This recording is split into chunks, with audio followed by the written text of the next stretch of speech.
channel Sekolah Riset Ekosistem Penelitian Sosial Indonesia. Akhir-akhir ini kita lagi booming terkait kasus gilang bungkus pelecehan seksual fetis kain jarik yang mengatasnamakan atau mengedokkan atau berkedok penelitian tugas akhir gitu.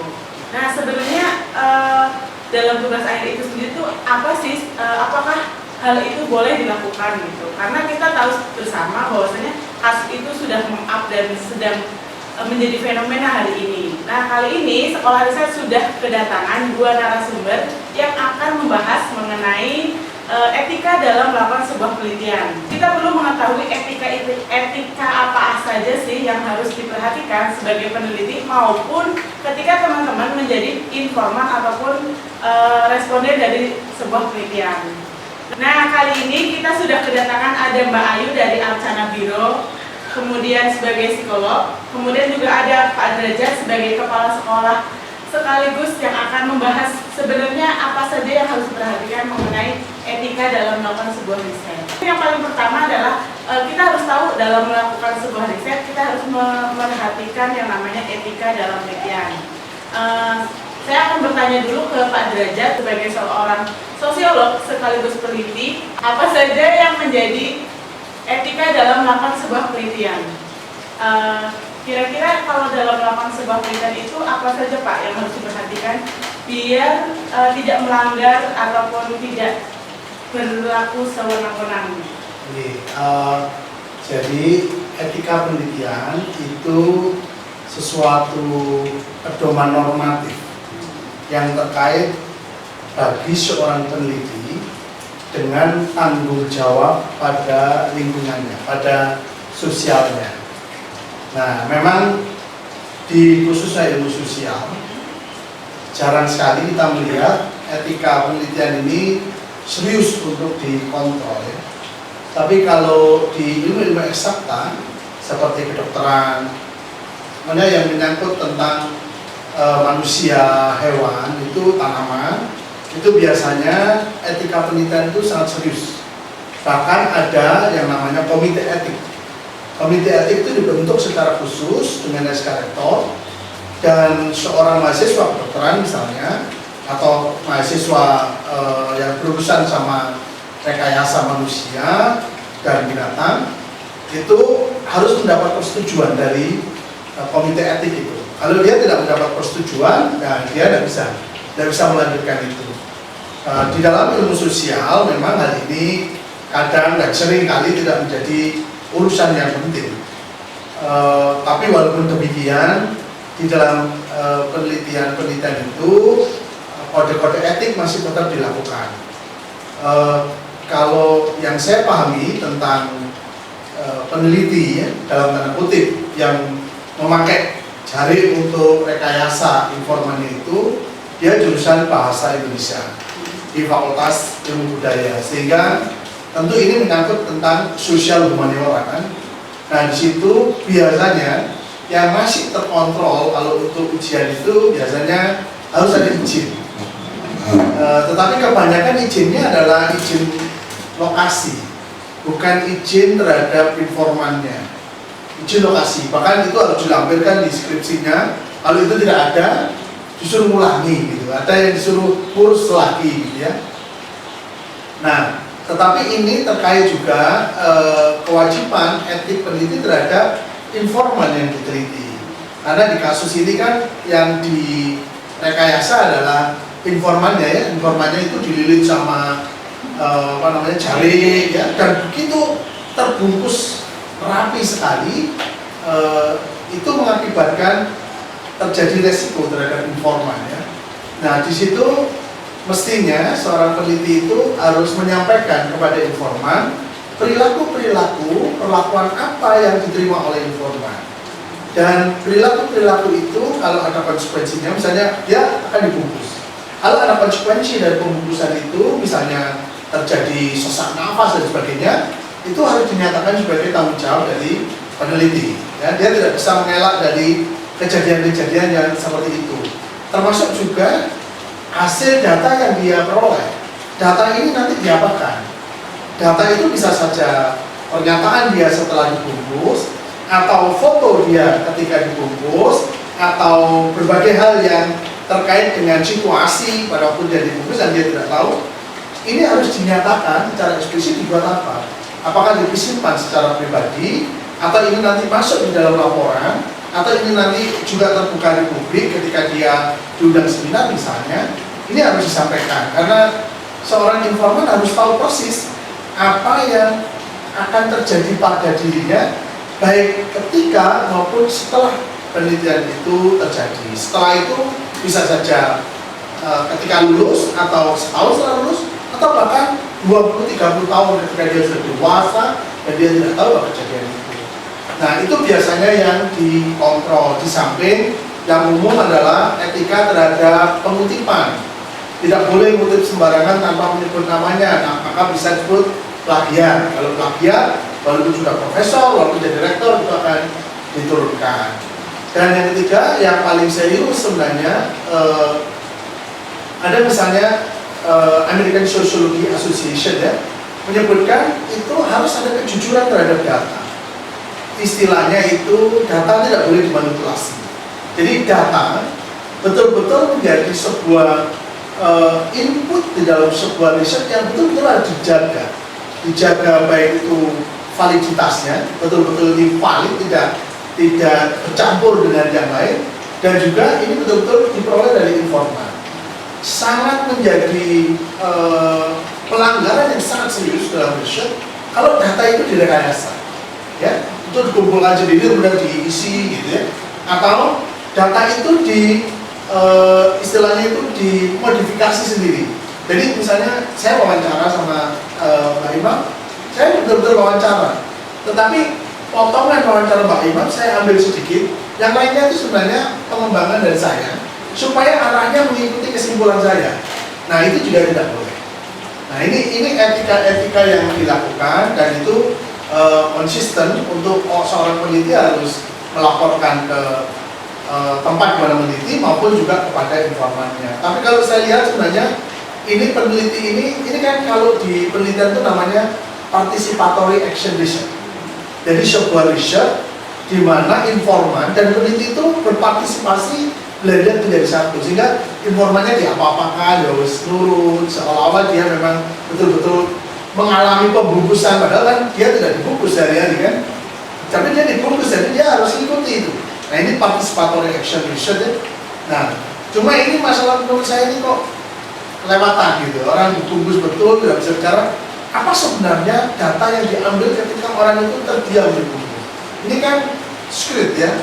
Nah, ini dugaan saya, nanti bisa bertanya pada Pak Ayu sebagai pakar psikologinya, apa di belakang ini, apakah memang ini isu penelitian atau ini isu kejiwaan ya. Beberapa media sudah mengatakan ini sebenarnya perilaku seks menyimpang gitu ya, fetis misalnya yang disebutkan Mbak Imam tadi gitu ya. Memang ada kemungkinan seorang peneliti bisa bercampur dengan subjektivitas dia ya, walaupun di dalam etika penelitian itu seorang peneliti itu harus objektif. Objektif itu dia harus betul-betul bisa menyampaikan apa yang benar-benar terjadi tanpa tercampur dengan kepentingan pribadi dia. Yaitu objektif. Nah, di sini kita mungkin harus bertanya pada pakar psikologinya bagaimana intervensi dari percampuran kepentingan pribadi, sifat pribadi seperti itu di dalam pelaksanaan riset. Oke Pak Dadat, terima kasih jawaban yang sangat menarik ya. Dari sisi bagaimana kita harus melakukan etika dalam penelitian, karena kalau dari kasusnya Gilang itu sendiri kan sudah jelas bohongnya gitu dari awal. Kalau kita kenal Getting ya Pak ya, Getting-nya kan kalau saya baca di media itu kan dia via WhatsApp dan sebagainya, artinya kan tidak bertemu langsung itu juga menjadi awal kebohongan dari yang melakukan pelecehan seksual yang sebelum ke Mbak Ayu, saya tambahin, ada riset-riset seperti ini. Misalnya riset untuk gaya tidur. Jadi ada penelitian di mana pasien itu, di mana klien ya atau informan itu diminta untuk tidur. Tidur selama-lamanya, pokoknya tidur 9 jam, 10 jam, 15 jam.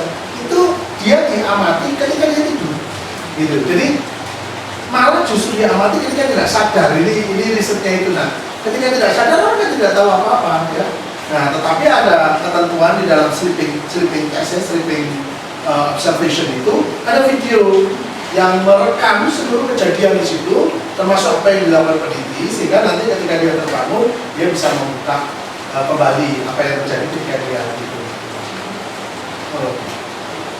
Oke, menyambung bahasan tadi ya terkait kasus Gilang Bungkus. Tadi juga Pak Derajat sudah menyebutkan bahwasanya ini bukan sekedar masalah penelitian, ada sebab lain gitu.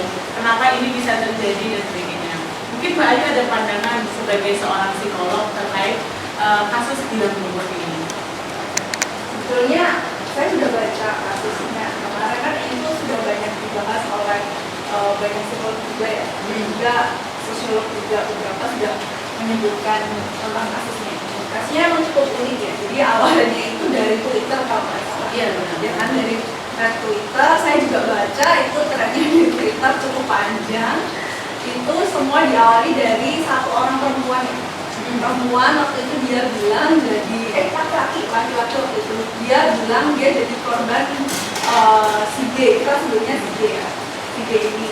Terus dia waktu itu juga bilang bahwa dia disuruh untuk melakukan beberapa perilaku yang menurut dia tidak wajar dilakukan oleh seorang peneliti gitu ya. Nah, setelah saya baca ke bawah-bawah threadnya itu ternyata kayak ada kecenderungan gangguan seksual gitu. Tapi kan tidak semua fantasi itu bisa kita kategorikan sebagai gangguan seksual sebetulnya. Jadi harus dilihat juga kecenderungan perilaku seksualnya itu seperti apa. Nah, kalau dari kasusnya dari G ini, itu yang pertama adalah yang jadi highlightnya adalah dia meminta partisipannya untuk membungkus rapat tubuhnya dengan kain jarik. Dan itu dari atas sampai bawah yang terlihat ya, betul-betul sangat rapat gitu ya. Terus juga masih dikasih itu tali ya, masih dikasih tali, udah dibungkus dikasih tali lagi. Orang mati. Kayak jenazah. Itu yang pertama. Terus yang kedua itu ada, saya baca juga nih, ada kan itu beberapa korban gitu, partisipan gitu. Ada yang cuma dari WhatsApp terus suruh ngirimin gambar aja. Iya. Tapi ada juga beberapa partisipan juga yang saya juga baca threadnya maupun juga DM-nya di Instagram itu, katanya dia juga disuruh ketemu langsung. Ya nggak Mbak? Baca nggak ya? Kalau yang itu saya nggak baca sih karena banyak banget ya tweetnya, jadi saya Bener, saya anak Twitter juga, saya baca.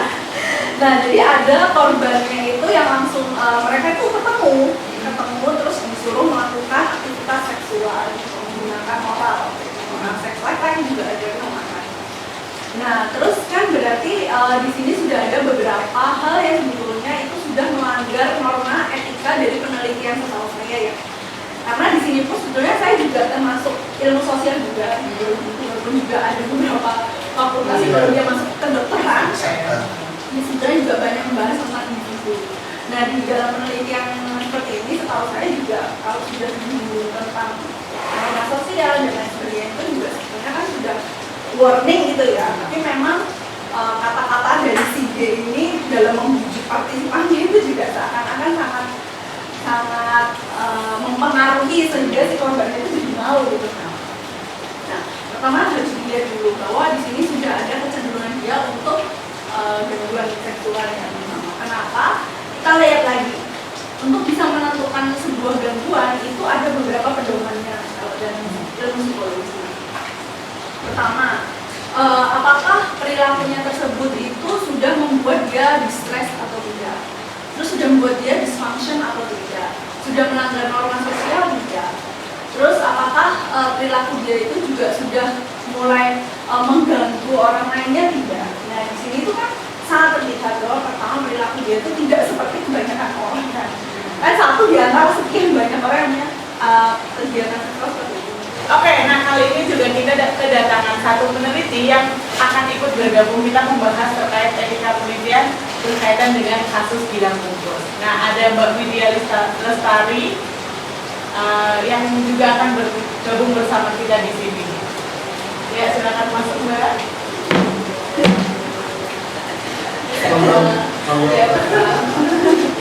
Selamat datang di channel pola riset Mbak, kita sedang membicarakan terkait etika penelitian dan kasus hilang bungkus ya yang sedang fenomen hari ini.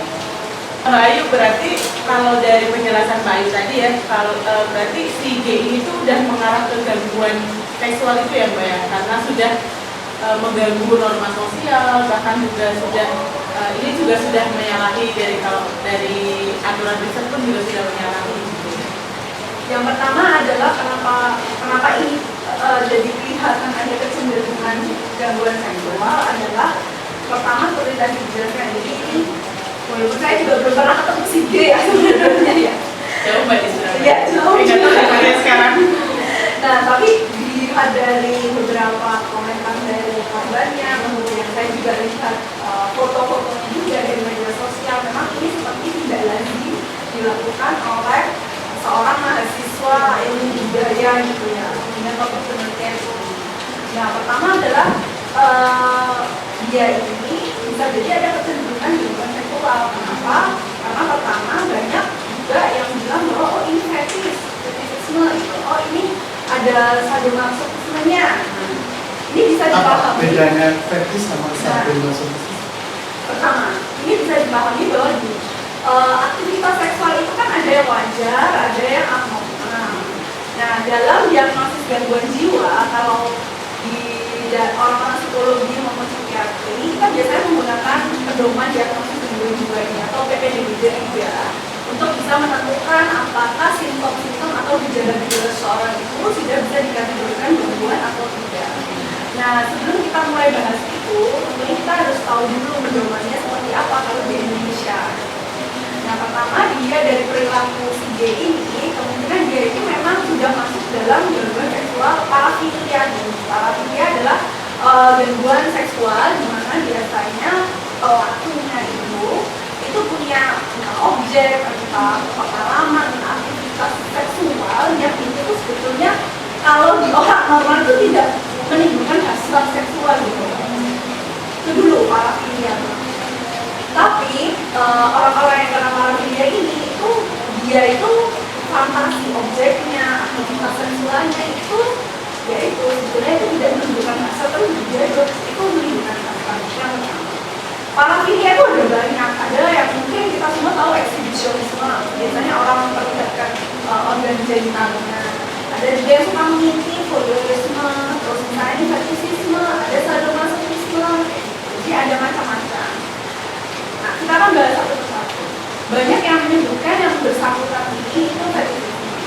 Fetishisme itu adalah salah satu gangguan parafilia tadi atau preferensi seksual kalau dalam PPDB ini, di mana pelakunya itu tertarik atau dia aroused atau berhasrat gitu ya, jika dia itu memfantasikan atau melihat atau menyentuh atau melakukan aktivitas seksual dengan benda-benda non-living. Benda mati. Ya, non-living. Kalau dalam PPDB disebutkan non-living objects, jadi objek atau benda-benda mati. Tapi khasnya pada fetishisme ini adalah benda matinya itu adalah ekstensi dari tubuh manusia. Kayak patung. Nah, ekstensi dari tubuh manusia. Kebanyakan klien adalah stalking. Ekstensi dari kaki perempuan. Terus ini jari kan ekstensi dari tubuh. Terus biasanya ada juga sepatu high heels. Sepatu high heels itu juga banyak. Kaos kaki itu juga ada. Terus ikat pinggang biasanya juga ada sih. Jadi selalu itu ekstensi dari tubuh manusia.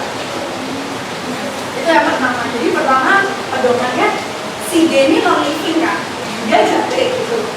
Kedua, ekstensi dari tubuh manusia bahwa ya itu dari perlambang tubuh manusia dan emang partisipannya di situ makan.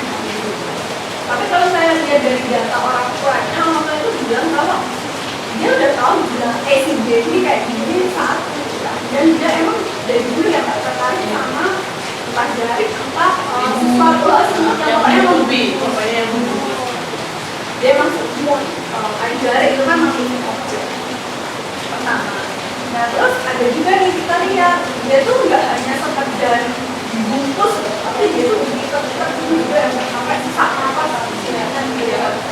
Nah itu bisa juga mengindikasikan si D ini punya gangguan mekanisme tambahan nih, kemungkinan dia tidak bisa menunjang sadomasochisme atau itu biasa kita sebut dengan aktivitas seksual juga yang tidak lazim, di mana yang bersangkutan ini arousal atau sangat tergugah saat dia itu melakukan atau mendapatkan aktivitas seksual yang ada penghinaan, yang ada kekerasan, yang menyakitkan. Nah, tapi itu ada dua, Pak. Pertama, sadisme.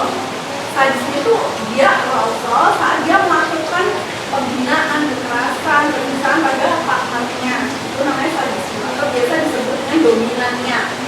Kita biasanya menyebut selalu main-main, kamu dominannya apa yang satunya. Kedua adalah yang masokismenya, yaitu orang yang dikenai dia arousal nih pada justru kalau hubungan seksual harus gimana dulu, gimana aja gitu. Itu biasa kita sebut dengan masokisnya atau submisifnya. Selalu biasa kita tanya kayak gitu, kamu jadi dominannya atau yang submisifnya? Nah, kalau ini kan berarti dia jadi ya dominannya atau sadismenya, karena dia melakukan ke orang. Jadi dia seneng kayak dia atau itu masing-masing korbannya disuruh kamu sampai menutup mulut dong, kamu sampai ke atas dong, maksudnya kalau saya baca pesannya itu kayak gitu, screenshot dari kontennya itu kayak gini. Memang kemungkinan besar dia ada apendisisme plus menarik sekali ya Mbak ya, saya langsung aja memotong ya Mbak ya, menarik sekali apa yang disampaikan oleh Bapak dari Mbak Ayu tadi ya, dari sisi sosiologis dan psikologis. Nah, apa Mbak kira-kira menurut Mbak Ayu sama Bapak, kira-kira kan ini udah mengarahnya ke hal yang gangguan gitu ya Mbak, kalau menurut psikologis, kalau mungkin menurut sosiologi ini adalah sebuah tindakan tindakan yang menyimpang gitu ya Pak kalau untuk kita. Nah kira-kira kan ini sebuah riset ya, tadi mahasiswa ini kan seorang mahasiswa yang melakukan riset dan kebetulan ternyata riset yang dilakukan tugas akhir yang dilakukan itu proses risetnya ada ketimpangan. Kira-kira apakah mereka ini si mahasiswa ini apakah dalam proses untuk menyusun skripsi ini apakah tidak ada pengawalan atau bimbingan dari seorang dosen, kok bisa sebuah penelitian yang dinaungi oleh sebuah lembaga, yang dinaungi oleh dibimbing oleh seorang dosen seperti itu sampai bisa kelepasan seperti ini. Nah mungkin saya tanya ke Mbak Ayu, apakah ada kode etik terkait dengan riset yang dilakukan di ilmu eksakta mungkin ya Mbak ya, kaitannya dengan psikologi, dan mungkin untuk Mbak Derajat mungkin bisa berikan mungkin pendampingan yang seperti apa yang harus dilakukan oleh seorang dosen agar kasus si G ini tidak terjadi pada si G1, si G2, dan si G3 kemudian harinya, seperti itu ya Bapak dan Mbak Ayu. Oke. Ini sebelumnya setahu saya itu pasti ada kode etik atau biasanya kita sebut info konsen ya. Info konsen. Di ilmu psikologi selalu kita harus kasih info konsen atau lembar persetujuan ke partisipan. Karena ini urusannya sudah eksperimen ke manusia langsung gitu. Istilahnya ini kan kita memberikan perlakuan langsung ke manusia gitu. Jadi setahu saya harus ada info konsen, jadi harus ada lembar persetujuan, di situ ada karena saya itu juga buat ya, jadi ada risikonya, kemudian ada durasi, ada juga persetujuan si partisipan itu boleh memutuskan hubungan kerjasama penelitian kalau dia memang patut dan tidak masalah, harusnya ada itu. Bahkan juga hal-hal remeh seperti kontaknya si peneliti ini juga harusnya ada itu di dalam lembar itu. Sebenarnya ini nantinya harus ada edukasi gitu yang kita bahwa kita sebagai subjek sama ini kita harus ditawarkan dari subjek itu, kita harus kritis untuk kita tanya ada nggak lembar persetujuan untuk konsen yang legal.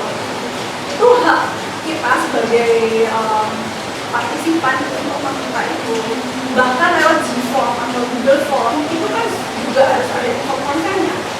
Walaupun kita pakai Google Form kan biasanya ada lembar pertama itu lembar saya mahasiswa bla aku kapan penelitian gitu, itu pasti udah ada tujuannya gitu ya. Nah, dengan adanya video kita ini nantinya kita semua yang menonton bisa lebih kritis saat kita ditawari peneliti Menjadi ini ya. tapi bukannya untuk kita minta gitu prosesnya. Jadi peneliti dalam tanda kutip ini sesungguhnya gitu ya Mbak ya. Kalau dari segi bimbingan yang saya tahu memang ada panduan. Jadi sebagai pembimbing, apalagi di universitas negeri ya, itu saya yakin yang swasta pun juga sama. Itu ada pedoman untuk penulisan dan bimbingan. Nah, kita biasanya sebelum membimbing sudah tahu siapa anak ini, nilainya berapa, terus apa mau riset apa itu disepakati gitu ya. Nah, saya tidak tahu apakah dengan membungkus dan sebagainya itu termasuk yang ada dalam proposal yang disetujui bimbingan. Karena bisa saja itu tidak termasuk. Karena begini, kebanyakan proses bimbingan itu tidak sampai turun lapangan. Jadi kita hanya sampai proposal, begitu proposal selesai, langsung sudah dilepas. Kecuali S3, kalau S3 kadang kita masih ikut turun lapangan, melihat lapangannya gitu. Itu pun tidak semuanya ya. Jadi ketika di lapangan kita tidak tahu lagi apa yang terjadi. Kemudian nanti anak itu akan datang menyampaikan hasil datanya, oh iya iya, kemudian seminar hasil, oh iya iya, nah, kemudian itu bisa. Jadi pelanggaran pada waktu di lapangan pengumpulan data itu jarang kali bisa dipantau oleh pembimbingnya ya, kecuali setelah dia pulang dan menunjukkan datanya. Tetapi pengalaman penelitiannya yang disebut dengan pelanggaran etika itu bisa saja proses penelitiannya baik, bukan bimbingannya, pekerjaannya juga baik, metodenya baik semua, tapi tiba-tiba melanggar etika. Ada satu dosen di Indonesia, sosiologi juga, di sebuah perguruan tinggi yang sangat terkenal, itu melakukan riset tentang suatu suku tertentu, ya. Sukunya ada di luar Jawa. Di riset. Nah, di dalam risetnya itu betul dan memang orangnya juga sangat qualified ya, orangnya sangat terkenal. Nah, hasil penelitiannya itu menyimpulkan salah satunya adalah bahwa suku itu permisif terhadap hubungan seks dengan orang di luar sukunya atau di luar nikah lah. Kemudian diumumkan hasil penelitian itu. Nah, ternyata itu menimbulkan kemarahan pada satu suku itu. Akhirnya diundang dia di dalam sebuah pengadilan suku dan dia dinyatakan melanggar etik penelitian karena hasil penelitiannya kemudian menurunkan kehormatan dan wibawa suku itu sendiri. Nah, sebagai risikonya adalah di dalam pengadilan itu dia diminta untuk menjelaskan dan penjelasannya itu terus ditolak ya, karena memang pengadilan bukan pengadilan suku, bukan pengadilan penelitian gitu ya, itu langsung ditolak dan dia diminta untuk menghancurkan karyanya itu, baik yang hard file maupun soft file. Hard file-nya dibakar di situ dan soft file-nya dihancurkan. Nah, ini pelanggaran etika bukan karena orangnya dalam tanda kutip salah atau curang atau enggak ya, tetapi karena memang izin terhadap suku itu yang mungkin waktu itu belum dilakukan. Kalau yang kasus Mr. G ini ya, itu jelas-jelas itu melakukan. Si peneliti ya? Iya, si peneliti ya, salah. Berarti itu ya Pak. Berarti tidak hanya terkait dengan hukum yang digunakan ya, tapi di sini kita bisa melihat juga ternyata ketika itu merusak nama baik dari suatu suku yang memang sudah dibangun dengan erat, ternyata itu juga kita bisa melakukan kesalahan pelanggaran etik penelitian gitu ya. Kalau yang terkenal di Indonesia itu kan Struktur Grow-nya itu participatory action research ya, dengan etnografi itu luar biasa. Dia betul-betul bisa bahasa Arab, dia betul-betul bisa Islam, masuk ke Aceh, semua dipahami, betul-betul luar biasa. Tetapi semua pada akhirnya tahu bahwa riset itu untuk kepentingan menjajah. Iya kan, Struktur Grow-nya itu kan untuk kepentingan Belanda menjajah Aceh ya. Maka kemudian itu ditolak besar di Indonesia karena melanggar itu. Jadi memang riset ini bisa dibawa untuk kepentingan politik macam-macam ya. Bisa untuk kepentingan politik, bisa untuk kepentingan perdagangan, bisa juga untuk kepentingan pribadi yang menyimpang seperti ini juga bisa. Bahasan yang sangat menarik dan kompleks ya mengenai riset dan ternyata etika itu harus diperhatikan. Sangat diperhatikan harusnya. Jadi jangan sampai udah capek, udah meluangkan waktu, tenaga, pikiran dan Nggak dipakai. nggak dipakai, bahkan dihancurkan. Maksudnya sedih gitu kan ya. Iya.